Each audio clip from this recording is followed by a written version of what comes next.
Thank you for tuning in to Love in Your Hands with Cynthia Clark, the podcast about how to live life with love, passion, and purpose.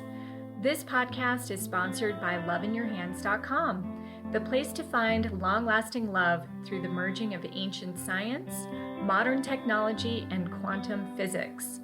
Tired of superficial connections? Go to loveinyourhands.com and start your free Align to Your Soulmate 5-day challenge where you could win a $20 Amazon gift card. Now here's your host, Cynthia Clark, certified palm reading consultant, love compatibility coach, author, and speaker. Hello, everyone. Thank you so much for joining us today. I'm Cynthia Clark, and I'm always excited to talk about ways that you can bring in more love, passion, and purpose into your life. So if today is the day, yay, let's do it.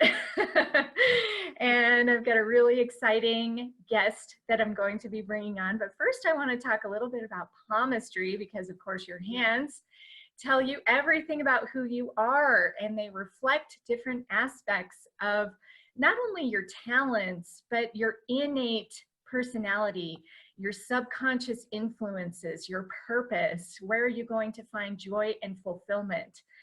All of this is actually located in your hands. And since today we're going to be talking a little bit about innovation, which I'm really excited about, there's actually an innovator archetype that you can see in your hands. Okay, so by the way, there's 22 different archetypes, and archetypes, the term simply means a set of personality traits. Okay, so you form your hand shape by the time you are about 6 years old, and this will represent these subconscious influences that will affect you for the rest of your life. So if you happen to have an innovator archetype in your hands, that shows a natural ability for you to tap into different ways of looking at things and seeing things. Okay, so how we can identify that, there's actually two different ways to identify the innovator. The first way is to identify if you have short fingers relative to the palm and you have a long rectangular palm. We call that a fire hand. Okay, if you have a fire hand combined with what we call water lines. Okay, now when you look at the lines in your hand, they can either be really deeply set, they can be very fine, they can be numerous, they can be just a few. We want to look at the type of lines that we have, and they correspond also with the elements. So if you have watery lines, that's going to be really shallow lines, and they're going to be very numerous, and they're also going to look sort of delicate. Okay, so you can think of like a stream running through your hands. Okay, that's watery. All right, and so if you have that combination, you're actually an innovator archetype. Now this can also show up in the reverse because we're combining water with fire, the two elements that we're looking at. So you could have it in the reverse in that you would have a water hand. So a water hand would be long fingers and a long palm. In other words, a very narrow hand. And then you would have fire lines, which would show up as very deep lines, usually red, very numerous. Okay, so people who have fire lines, they tend to be the easiest ones to identify because they're just like, whoa, they're very noticeable. And some people are somewhat self-conscious of fire lines sometimes. They think they have like old person's lines or something like that, which is of course ridiculous. But so that's one way to identify the innovator archetype. And if you happen to have this particular combination, you're going to be somebody who is able to look at things from a different perspective. You're going to be a little bit outside the box. You're going to be able to show people a different way of doing things. And that's going to be a natural way for you to express yourself. And I also call that your relationship genius. So it's what you can contribute to others in life. So it's actually pretty exciting. Another thing that you can check for, which is pretty easy, is in the phalanges. So the phalanges, we call those the 12 zones, okay? Each zone actually represents a different aspect of who you are. And if you take a look at the Apollo finger, your Apollo finger is your ring finger. It represents your creativity. And the upper zone, or the zone where your fingernail is located, that section, if that section is large relative to the rest of the finger, then you have a natural, individualistic way of looking at things, and you're going to be more innovative. So that's another area you can look for. So anyway, that is today's palmistry lesson. I hope you have some fun with that, and definitely take a look at your own hands and hands of people around you to see how much innovator energy they have. So today I'm excited to bring in our very special guest. We have Yvette Owo, who is coming to us from New York, and she is an owner of a business coaching company who helps businesses grow. And she's an expert in the business end, but she also brings in the personal side and the growth side. Particularly, we're talking about this innovative side. So she brings in this innovation that can help you take your business to the next level. So I'm always passionate about helping people with business because, of course, I'm in business and a lot of people are in business. So it's a kind of a lonely road out there sometimes, being an entrepreneur, and we feel like we can't really do things on our own, or maybe we feel like we have to do things on our own, which of course we don't. So so thank you so much, Yvette, for coming on the show. Yeah, thank you. And it was interesting. I was looking at my hands. So it's interesting to hear that. So I hope everyone else played along as she was saying that, because that was a lot of fun. Yeah, hands just tell you so much. It's amazing. So let's talk a little bit about you. How did you get into what it is that you're doing? Yeah. And so when you talked about the innovator and naturally seeing things differently, it was literally like taking a page out of my life. If you explain like the questions I asked in school, like raising my hand as I'm talking, people would always be like, that's so out of the box, that's so unique. I'm like, what are you talking about?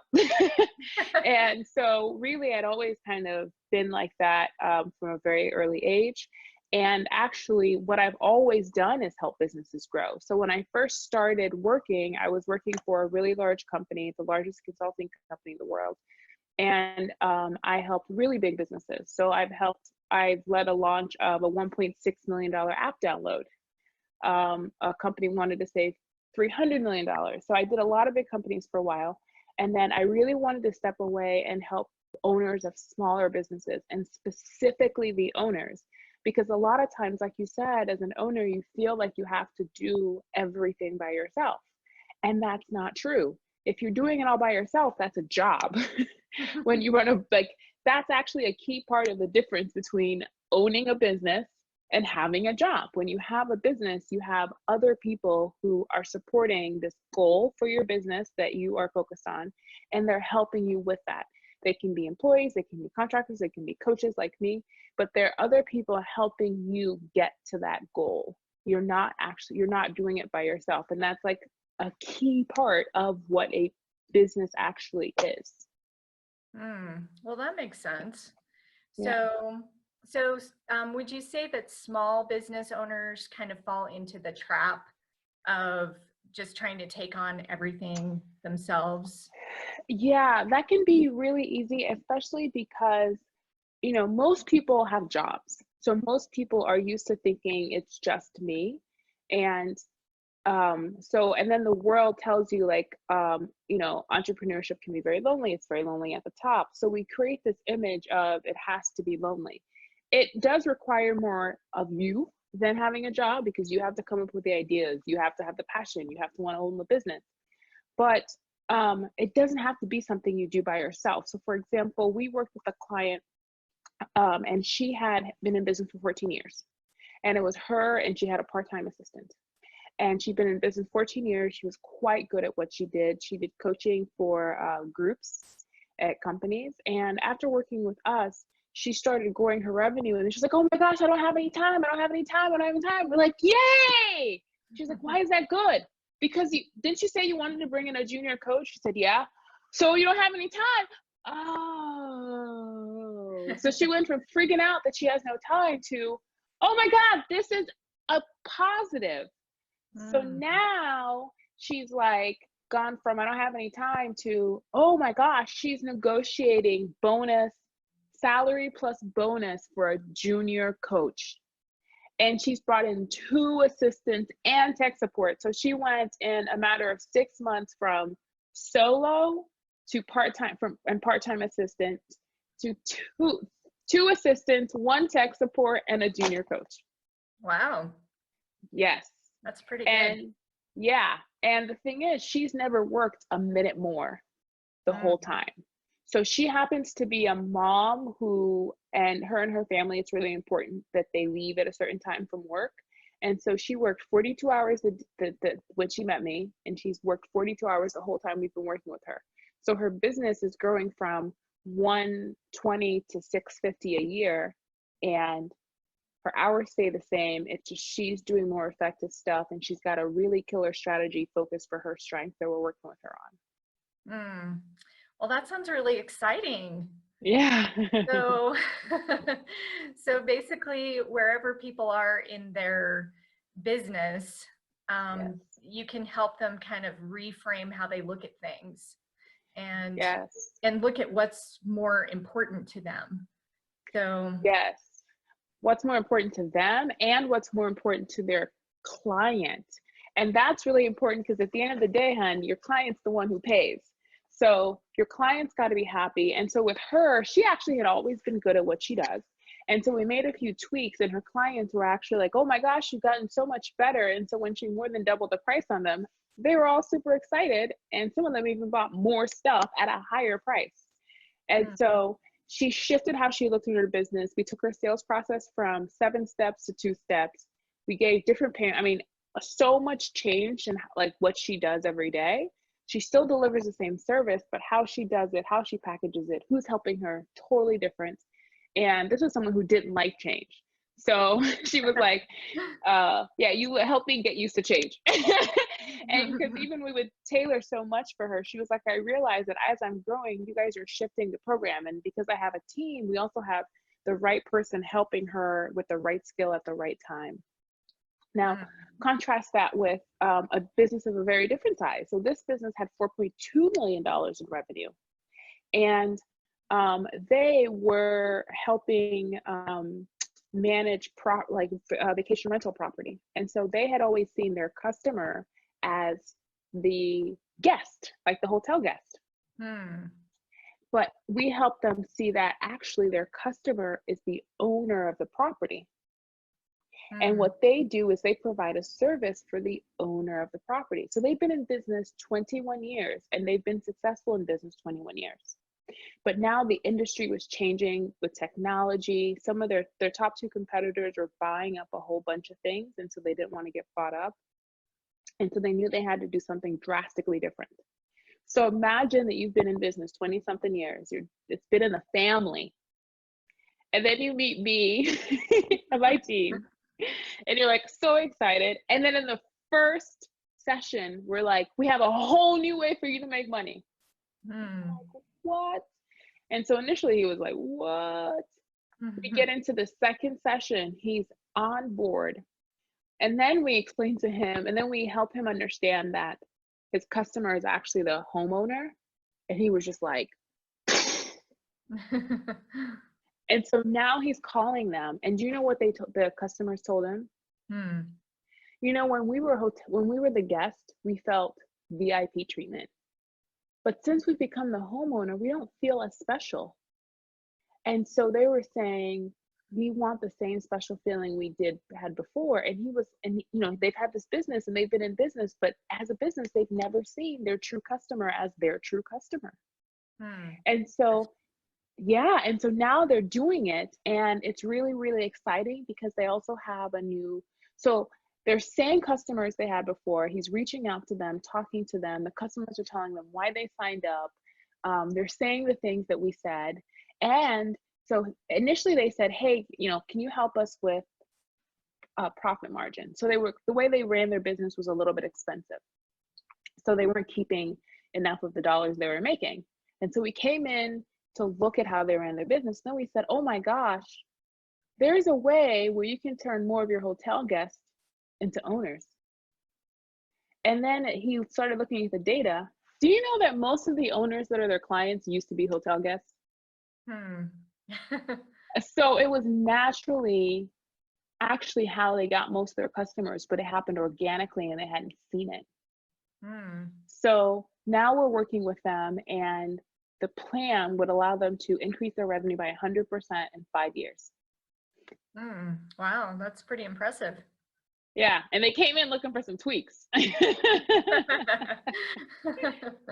So yes, that's a sample of, kind of how we work with people. We really listen to what it is that you want. Look at your company, look at your industry, look at you. And this guy, oh my gosh, he's got 6 kids.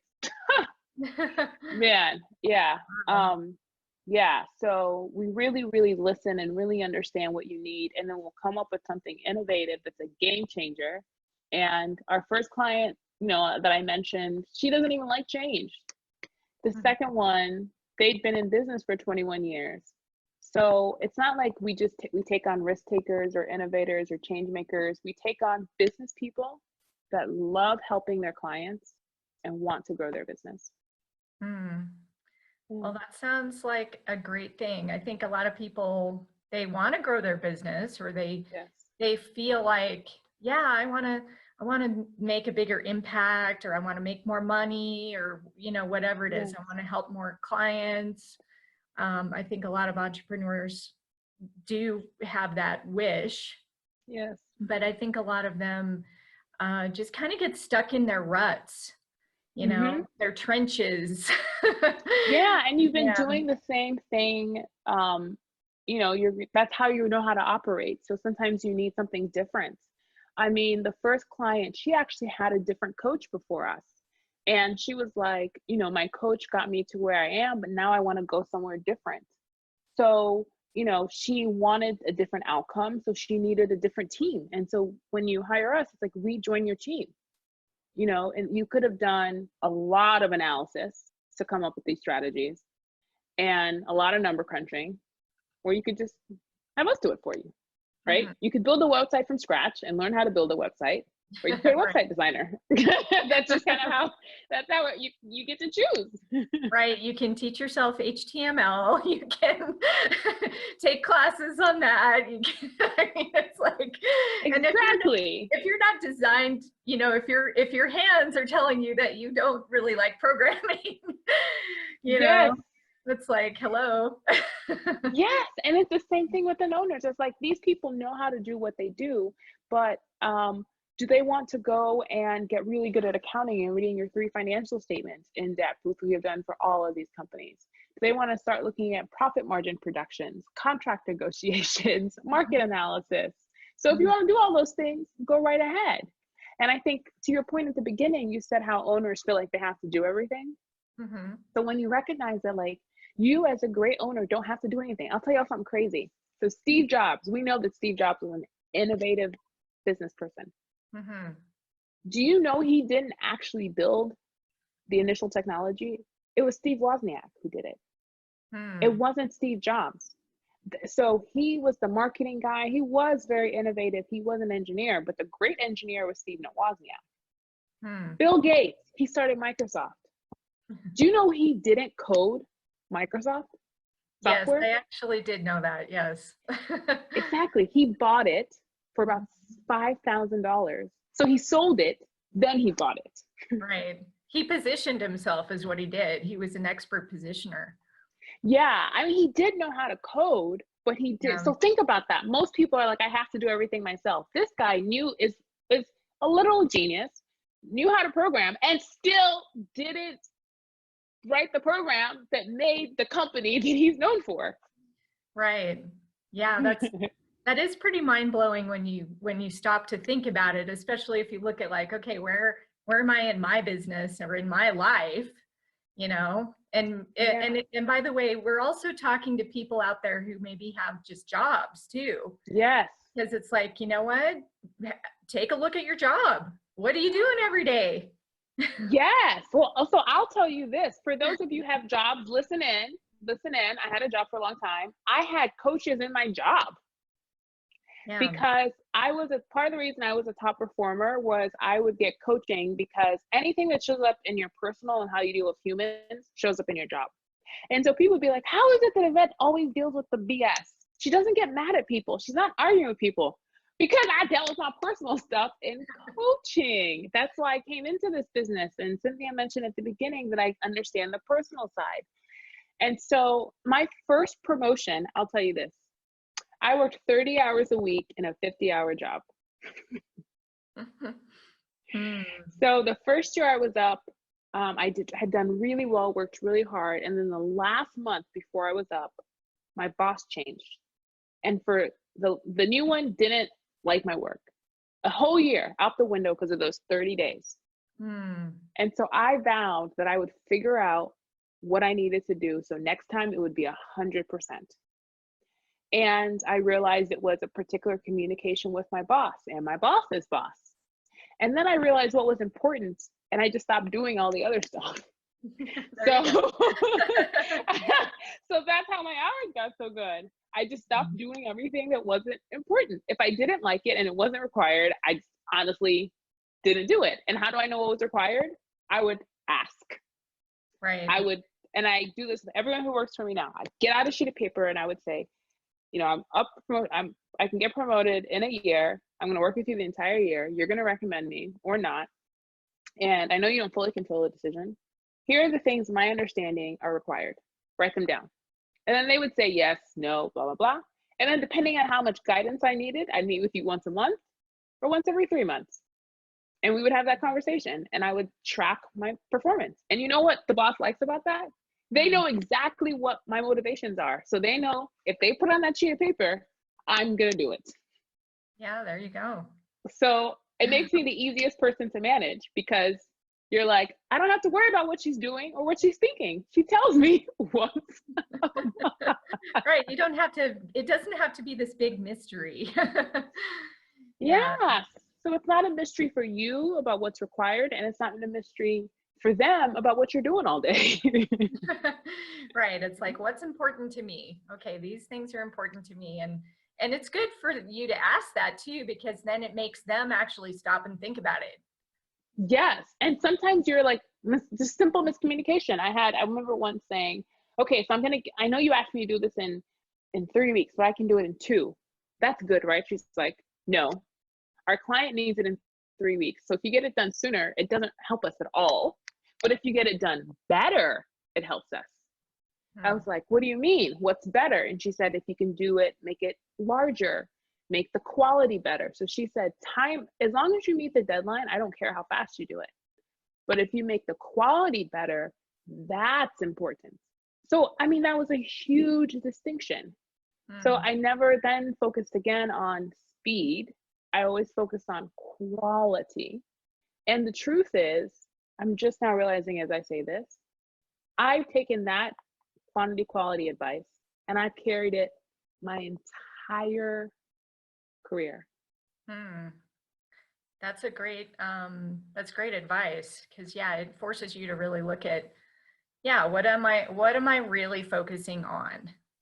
What is actually important? And if you can look at it from that either client perspective or boss perspective, it can make a huge difference. Yes. And the thing is, just ask them. So we do something with our clients where, depending on which program you have, every 1 to 3 months, I just sit down with you and you just give me feedback. You tell us the good, bad, the great, the ugly, and no matter what you say, I will listen to it. And one of our clients, she was like, I realized I can literally tell you anything. You will adjust to provide what I need, and you're always okay with whatever I say. And I'm like, yeah. So if she doesn't think so, you don't have to be like, oh, I don't want to tell Yvette I didn't like this new thing they just added. You just tell me, and then it's changed in 10 days. How great is that? Right? That's awesome. So that's the other thing. We don't guess, just ask. And people like to be asked. So that's actually something really special. We call them client delight sessions. And the first time people are like, what is this? I'm gonna have to talk to her and tell her how I feel about everything. And then after the first time, they're like, oh, this is so good. I mean, we even have clients who end their program, and I do one of those at the end. They actually look forward to it, even at the end of the program. Like we've had a client have to end the program and then was like, oh my gosh, I miss having my client delight sessions with you. Can I just have one call with you? Yeah, I could see where that comes in because you have so much passion. I love this about you. You're obviously very passionate about what you're doing, and it's just it oozes out of your essence. Yes, thank you. And that's a beautiful thing. And boy, do we need more of that in this world. That's awesome. So do you work with people who are mainly just small businesses or just getting started? Is that your specialty now? So the size of we have a different programs for different size of businesses. So for some of our programs, you need to be a business that's making $250,000 at least in profit. So revenue minus cost equals profit. For other programs, any size business can do it. So in the beginning, we talked about really understanding what your needs are. And so we have two different tracks, one for the businesses over 250, and then one for businesses that are growing to hit that target so that you're able to get the right value. So the investment makes more sense for you. And what we're doing and what we're coaching you on makes the most sense for your growth. So when companies, if you go to the website, you can see that we have those two breakdowns. So that way we're able to support you at the right place for you.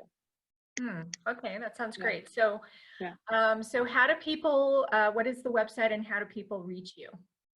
Yes, so the website, it's simple because it's my name, but then my name is not also the first guest. It's YvetteOwo.com.